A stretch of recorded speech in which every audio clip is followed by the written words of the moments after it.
आम्हाला धमकावलं जातंय, धनंजय देशमुख यांनी गंभीर आरोप केले आहेत। वाल्मिक कराडची बी टीम सक्रिय आहे असं धनंजय देशमुखांनी म्हटलं।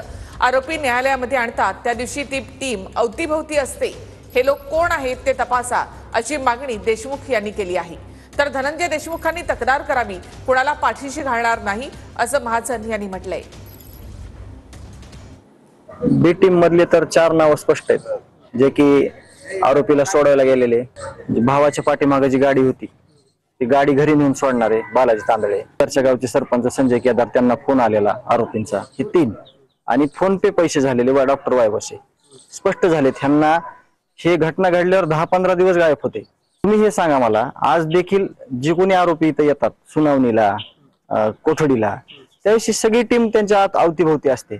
आम्ही कशात दोषी आहेत? तुम्ही खून करायला, तुम्ही आम्हाला भीती दाखवायला, तुम्ही आम्हाला दडपणाखाली आणायलात, तुम्ही आम्हाला धमक्या द्यायलात। आम्ही ते वेळोवेळी सांगितलंय आम्हाला काय धमकी दिली, कुठं कोण आलं, कोण काय करायलंय, याचं पण उत्तर देणं मला अपेक्षित आहे। मला वाटतं तसं काही असेल तर पोलीस यंत्रणा त्या ठिकाणी आहे, अतिशय उच्च पातळीवर त्या ठिकाणी चौकशी सुरू आहे। त्यांनी त्या ठिकाणी तक्रार करावी। आपण बघितलं असेल आता मुख्यमंत्री महोदयांनी कारण केवढा मोठा या संदर्भाचा निर्णय घेतलेला आहे। इथे कोणालाही पाठीशी घातलं जाणार नाही हे माननीय मुख्यमंत्री महोदयांनी वारंवार सांगितलेलं आहे आणि म्हणून या संदर्भामध्ये अतिशय वरिष्ठ पातळीवरून चौकशी